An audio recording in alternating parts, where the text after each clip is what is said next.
Warm greetings from Liverpool, Eric. How's prep for not a GM going?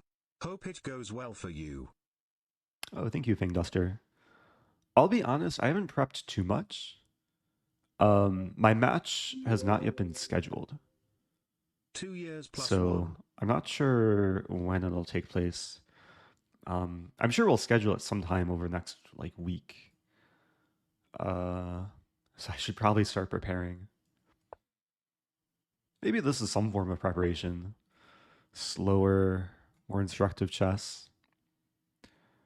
I might mix up the openings a little bit this stream. Just to get some fresh lines. But maybe for this game, I'll stay within my comfort zone, my main repertoire. Also, happy 25 months to Vinny Chase. Thanks for coming back yet again. So this line is, it's what I like to call the Ray Robson variation. Ray Robson made this popular many, many years ago. My opponent seems prepared. Yeah, Queen C2. Queen C2 played really quickly too.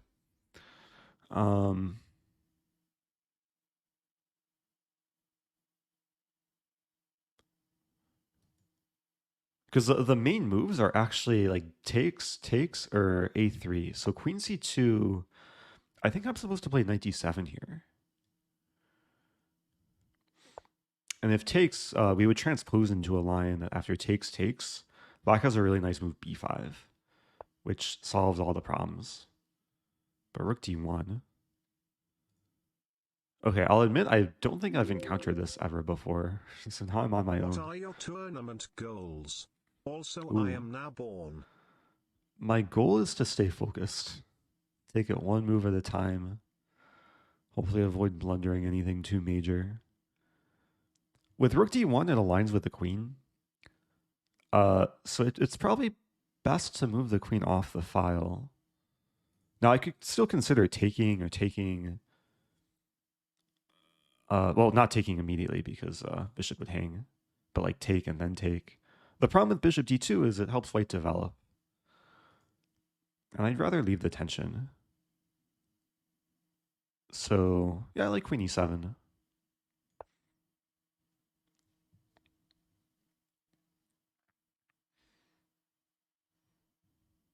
Yeah, this is my third day in a row playing a Shield tournament.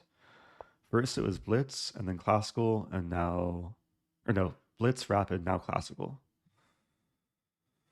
So white blitzing out every move. It's a little bit unsettling. But let's see what to do here. I could... Now my queen does help support the bishop, so I could consider taking. Which... I mean, I'm temporarily up a pawn. If I take, I'm temporarily up 2 pawns. If e5, knight d5...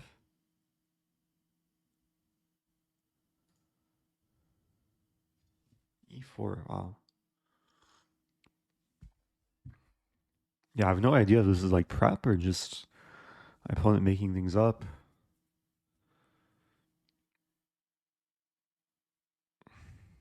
Okay, so let's imagine I take.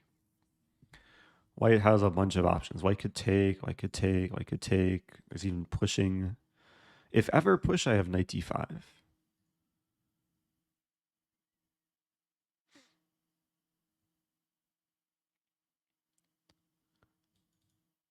And if ever takes, then e5 is no longer a worry. So take, let's say queen c4. But queen c4, I take on d2, and then play e5. And that's one of the goals, actually, is to get a nice pawn center. So I'm spending most of my time here trying to predict what white's going to do after I take. I mean, let's say e5, knight d5. Maybe white can win back both pawns, takes. But worst case scenario, we get some structure where I lose back both pawns. And then I'm going to have a plan of bishop bishop d7 to c6, and then I'll be controlling d5. Rooks can come in. Yeah. Hopefully it's okay. We'll see what happens. White has a lot more time than they started with. Thank you, Jeeves Booster.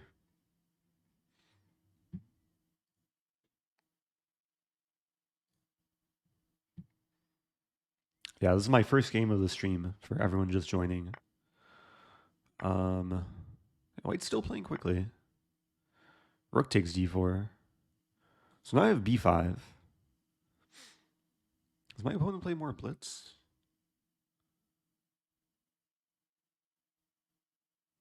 I'm blitzing rapid.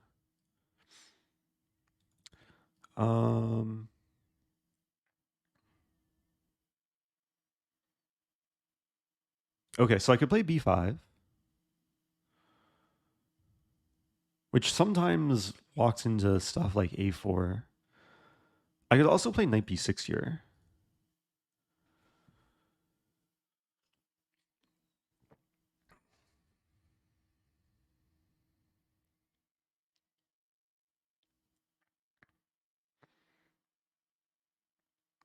The problem is this is a pin, and white might be threatening b3.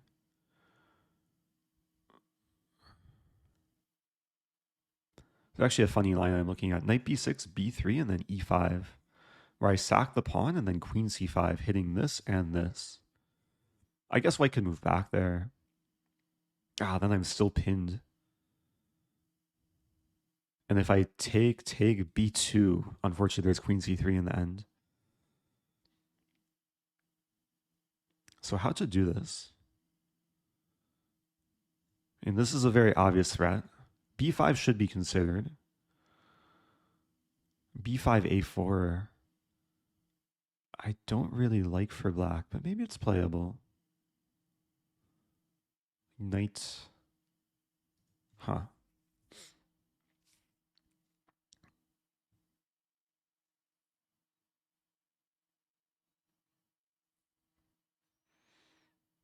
Let's look at knight b6 again. Knight b6, b3, e5 takes, and something like bishop e6.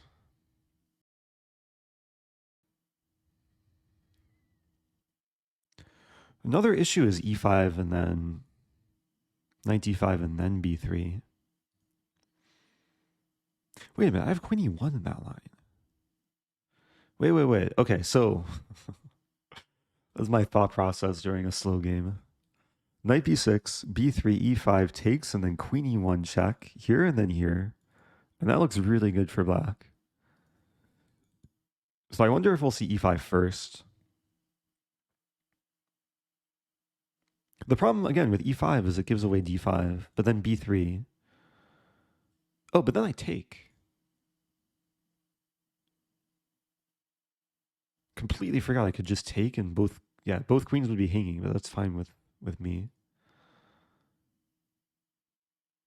So maybe more logical is some like knight d2. But knight d2, queen c5 hitting the... Oh, not really hitting the rook.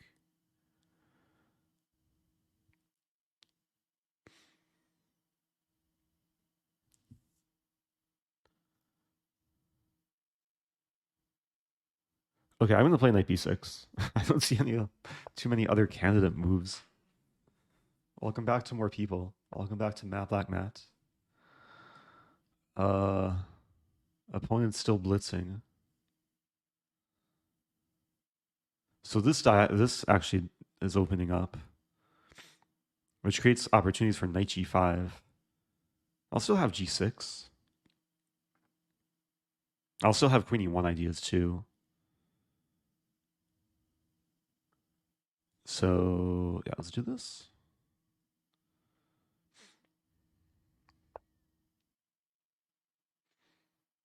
Okay, h6. So h6, knight g5 looks scary, but then queen e1, bishop f1, and then f5. And then en passant, and then takes. I think it's okay. Unless there's rook h6 there. Subbed for 0.66666666 of a year. Woo. Oh, nice. 8 months. Does the math add up there? 2/3? I really don't have too many moves here. There's this, or this. Let's play this.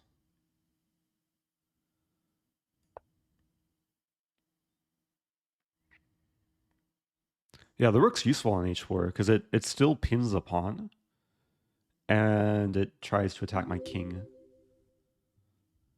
Subbing so I can watch the VOD later. Smile.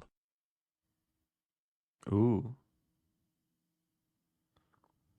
Thanks for subbing. That's one of the perks. Okay, now queen e1. And this is absolutely terrifying. I hope I didn't miscalculate.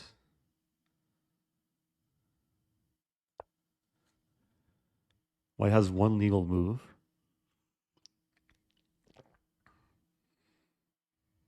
Opponent taking their time, though.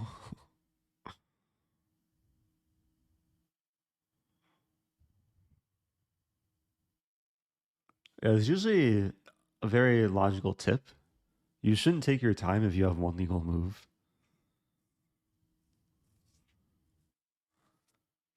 But maybe White didn't see queen e1 coming. Maybe a little bit flustered here.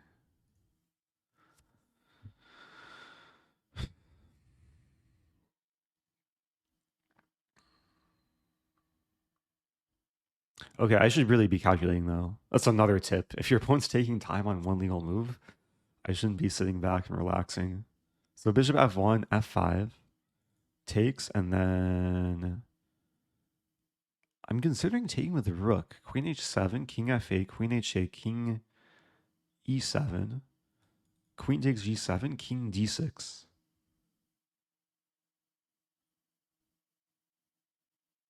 And then I'm hitting the knight and threatening f2. Can you play a Jerome? Pretty. Maybe. Pretty, yeah, pretty, pretty, that's pretty, a lot of pretty, pretties. pretty, pretty, pretty, pretty, pretty, pretty, pretty, pretty, pretty, pretty, pretty, pretty, pretty, please. Okay.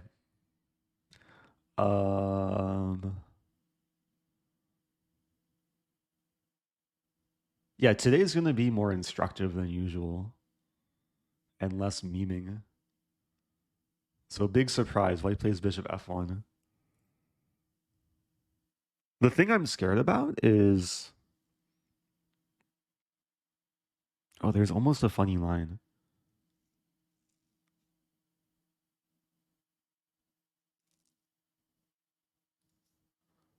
Okay. It's going to take some time to like fully digest what's going on here. So if I take the knight, I get mated.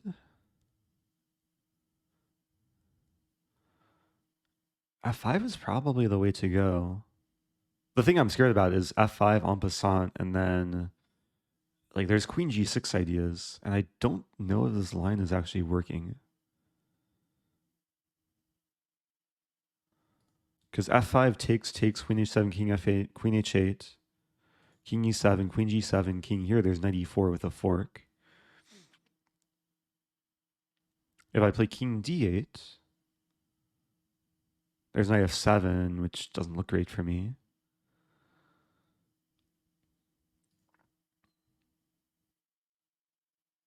Now I could consider G6 as a way to try and just get a playable position.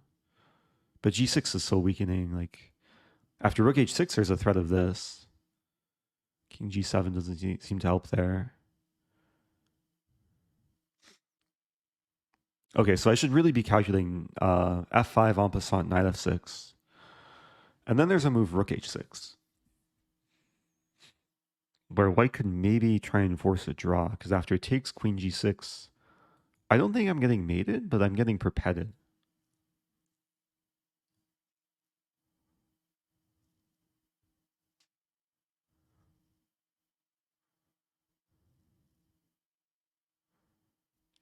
But f5 takes. I think this is forced. Knight takes. Let's say queen g6 immediately. Then my knight's tied down.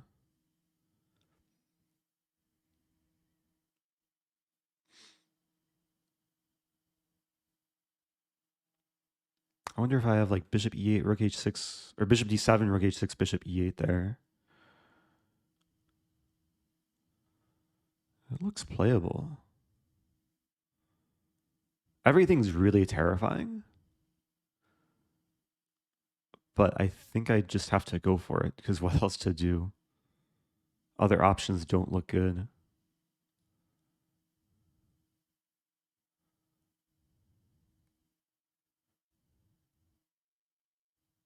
Wait a minute. Wait. I'm miscalculating. After this takes, queen g6, I can take the knight. And this isn't mate, because I have one, I have an escape, king f7. Okay, maybe things are okay. But maybe not. We'll see.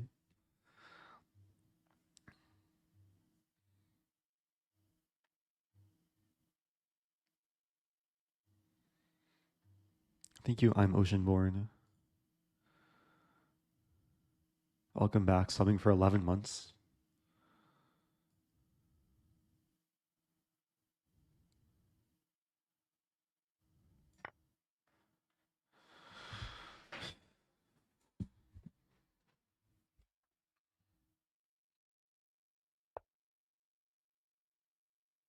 Wow. My queen's just... Oh, no, my queen's not trapped. The queen's almost trapped, but I do have queen a5.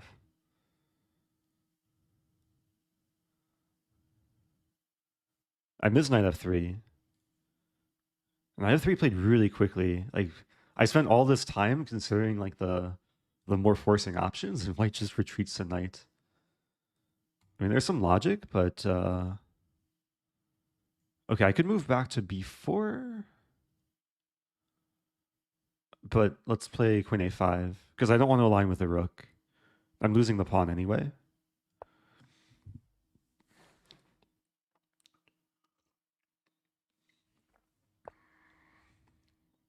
Yeah, queen e5 would have blundered the queen.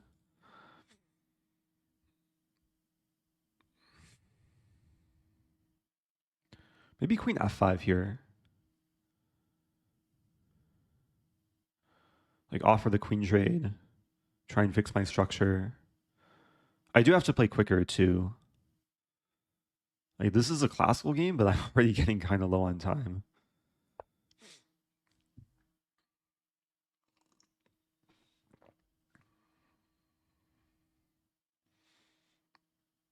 Yeah, afterwards I'll have time for analysis. The post-mortem. Yeah, I think white's just like treating this as a rapid or blitz game. Rather than a serious classical game. Because now I feel slightly more comfortable. For a few moves, I felt really under pressure.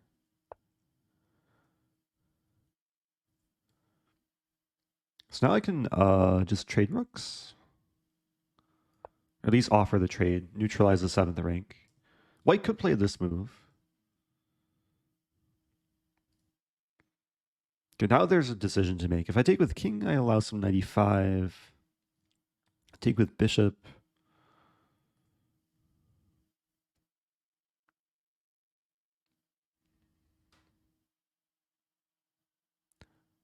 Yeah, taking with king is probably the more principled move. Even if knight e5 happens, king here.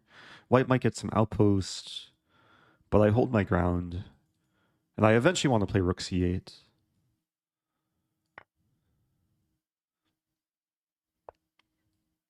So white still has more time than they started with.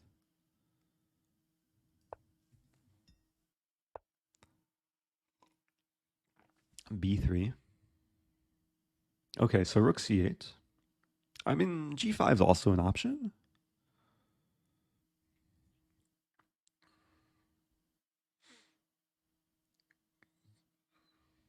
And cat moves are rook c8, rook d8, g5. I like rook c8 because it prevents rook c1 and prepares rook c2. If knight c4, there's b5. Let's do this.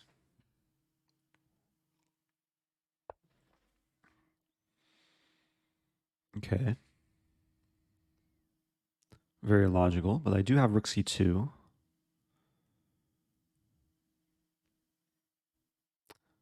I don't want to allow a draw. Although it's tricky now with the king and bishop aligned. I kind of miss the prospect of rook e1. But okay, rook c2 attacks a knight. Knight g6 here, here. I don't think white can force repetition. I mean, I might have to play some sad move like king g8 or walk the king to c8. But let's go for this. Yeah, here I was thinking knight e4, which obstructs the file and also attacks the pawn. Although I don't know if I'm threatening to take the pawn there. It also frees a square for the king. And f3 is actually kind of strong because this is a... The more I'm looking at it, this is more of a threat.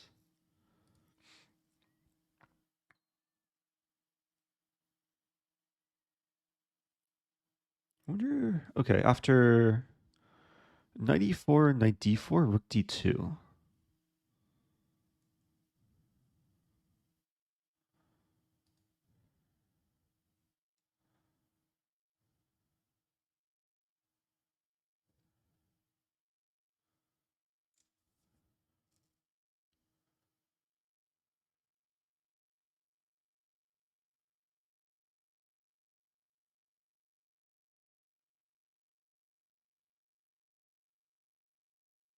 Relying on some intuition. I mean, this is a move that, assuming it doesn't fail tactically, it's a move I should play. So this is hanging, this is hanging. Yeah, the plan was to play rook d2 here.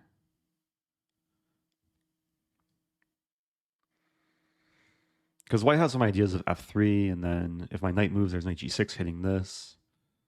So I have to make a counterattack.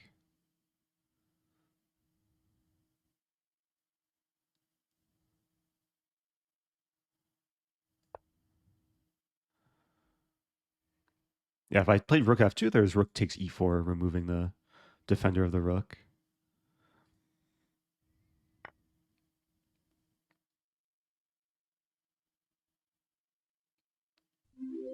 Oh no. I think I finally blundered. Or did I? No, I still have rook d3. I have to take it. I miss the fact that knight c4 is threatening two different things. But I do have this move.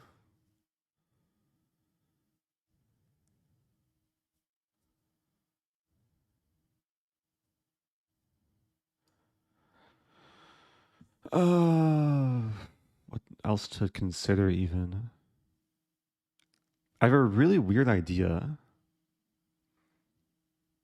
Like, it's so crazy, but it might work.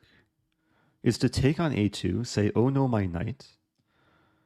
I don't even want to say this idea, just in case my opponent's watching. I'm gonna calculate silently for a moment. Or at least calculate with minimal words. There, there, there. There, there, there. The thing is, this leads to a drawn endgame. It's such a cool concept, though.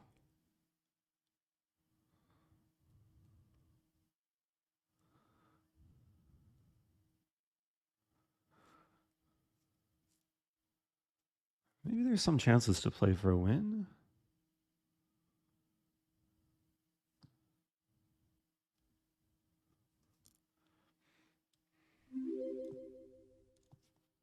Let's go. Let's also think. But not for too long. Oh.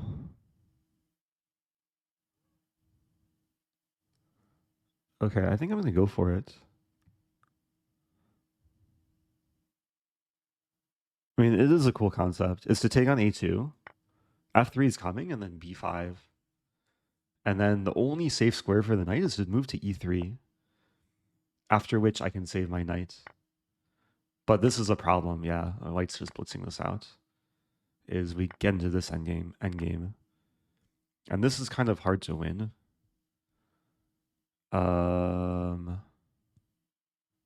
Especially because my king is cut off. Maybe I can start with a5.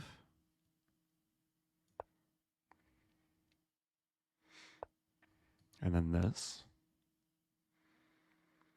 Yeah, the problem with white playing c5 is now maybe it's still a draw. It's still going to be a draw.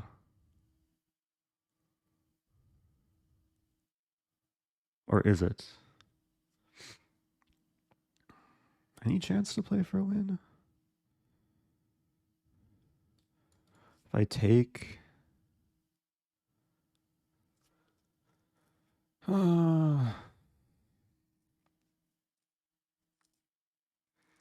It is frustrating when the opponent blitzes out every single move, even in like complicated situations. Rook e7 is good though. I could play g5.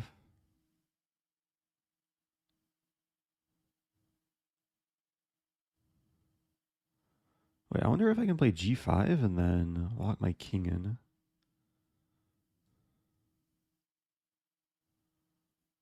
That's interesting. I'm still playing for a win here. I think I should start with g5. I'll still watch my time. So if rook a7, I take and defend. So rook c7. Now the plan is to play king g4.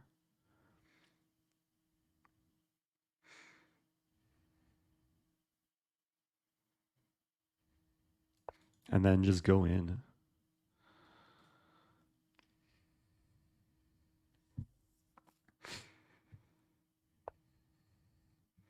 Yeah, so now here.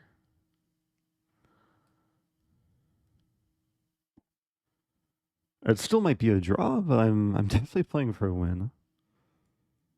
If I play here, there's rook f7, but here there's no easy check.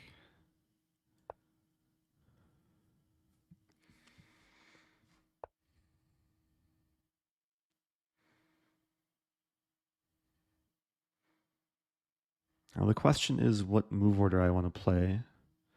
If I want to check the king or take the pawn first.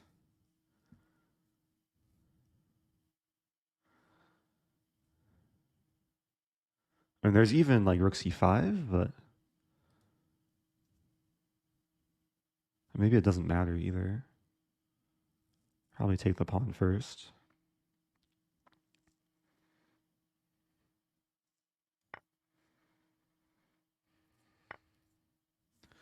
Okay, now it's a question between rook c2 and rook c1. Your opponent seems really talented at using stockfish. I don't think they're using an engine though, because if they were, I'd be losing by now. They're just blitzing out moves. I think it's just someone who's treating this as a blitz game. Also, yeah, don't. Well, we can always analyze afterwards. We do have the cheat command, which just provides etiquette for certain situations.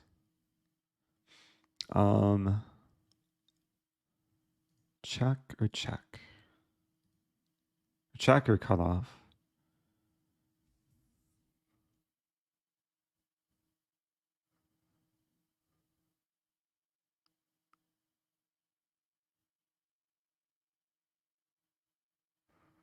Wait a minute. Okay, I have to calculate. Here, here, here, here, here, here, here, here, here. I think I get a Lucina position from that. So I should start with check.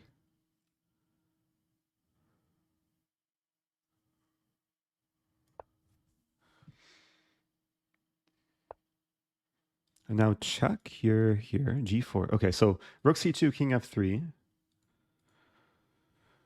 there's other king moves, but I think king f3 is most likely. g4.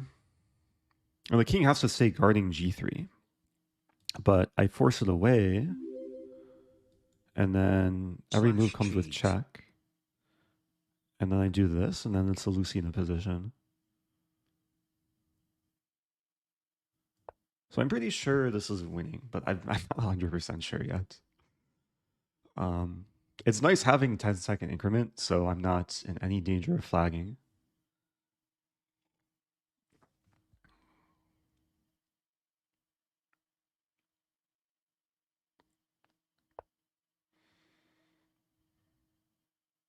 Yeah, this is I think it's a pretty straightforward calculation. G4.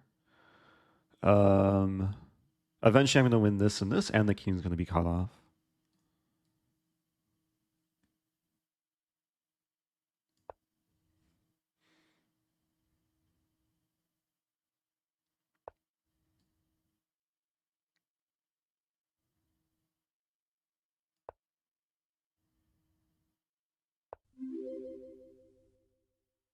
Hey, caught you actually playing chess again. Yeah. LOL.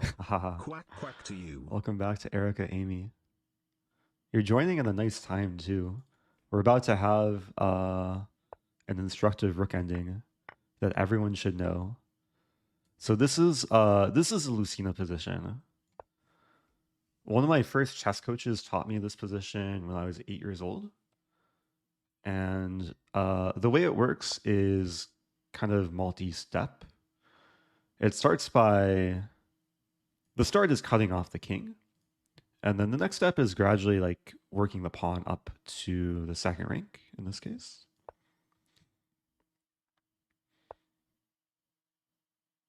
Yeah, we'll keep advancing. There might be a few different ways to win. Like I could have probably thrown in the check, but I'll keep walking up the pawn. King h2, king g1, and then g2.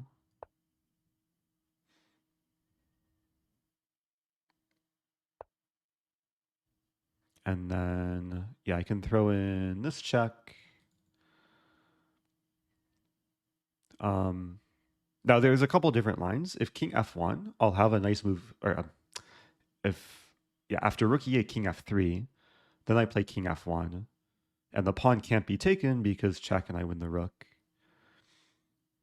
So I'm guessing white's going to move to the d file. Nope. Okay, so we're going to have this. Yeah, and if the rook moves all the way over to threaten mate, I can queen because it's not mate because the rook is ready to block.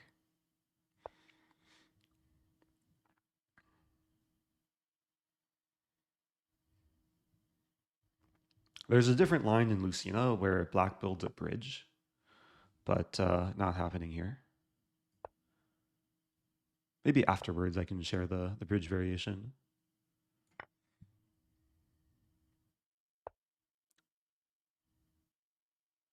This feels like it should be some mate in 2, but I'm not seeing it. Check. Mate in 3. King f2. Here, here, and then mate. Opponent left the game. Okay. Yeah, kudos to Lichess. This has happened more frequently recently. Our opponents are leaving when they get losing positions. But Lichess is very good at not making me wait more than like a minute.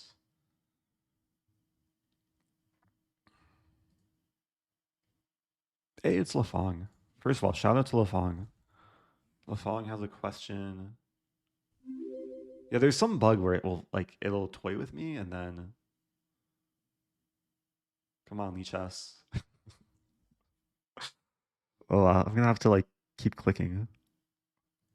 There we go. It's like toying with an animal where you give it like a treat, or you show it the treat and then you take it away before it can actually snatch it. So Lafong was asking a question about Rosen score. In Promote to Bishop Trophy, does the bishop have to checkmate or can simply be discovered check? That's a question for the developer. Yeah, I would guess the way the code is like programmed, that it doesn't matter if it's directly check or discover check. There's probably just a line of code that says if promotes to bishop and is checkmate, then you earn a trophy. But yeah, the creator of Rosen score goes by Travelar in the chat, Travelar underscore, who's a VIP. Maybe not here right now, but he can probably answer the Rosen score questions. Oh, Traveler's here. Okay, nice. Welcome back to Travelar. Real quick, I want to show just a few things from this game. The first thing was like how to build the bridge. It's one of these end games that like everyone should study at some point. If King D2, there's probably a few winning moves too. Like Rook H8 and this is probably winning. But the cool way to win is to play this move. And then let's say white just waits. And then we walk up, check here, check here, check. And the reason for putting the rook here is to create a situation where after king g4 can block with a rook and the king's too far away. And this is what we call the bridge. The rook provides shelter to the king, which provides even more shelter to the pawn. Yeah, definitely. I'd say no. There's no like fair play abuse that game. It was just an opponent playing quickly. And definitely like some good moves too. Like I was worse at some point around here. Like even after Queen E1.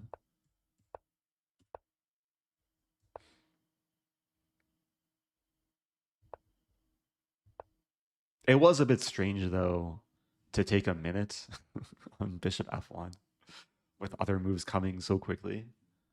I'll give my opponent the benefit of the doubt that it was probably just flustering. Like Queen E1 can be an easy move to overlook. F5 I think was forced. And then, yeah, originally I wanted to take here to threaten F2, but white just is the one to bite first. It's the power of initiative. Knight F7 or Knight E4 defends the pawn.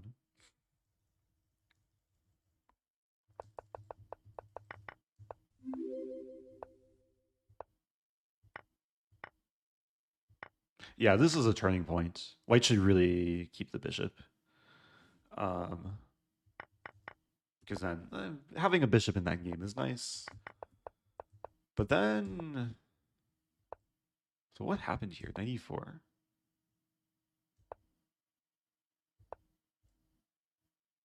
Apparently I should have taken on A2, but I played Rook D2.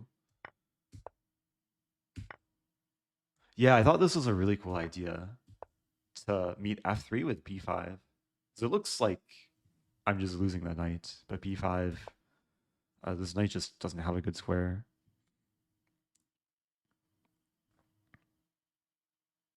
Oh, is Rook A2 the best move? Yes, it was, apparently. Apparently, like, black's still better. I thought it would have been, like, just a dead draw, but there are still some chances.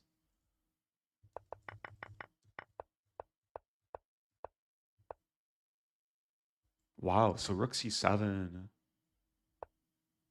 Rook C7 was a blunder because of what happened in the game.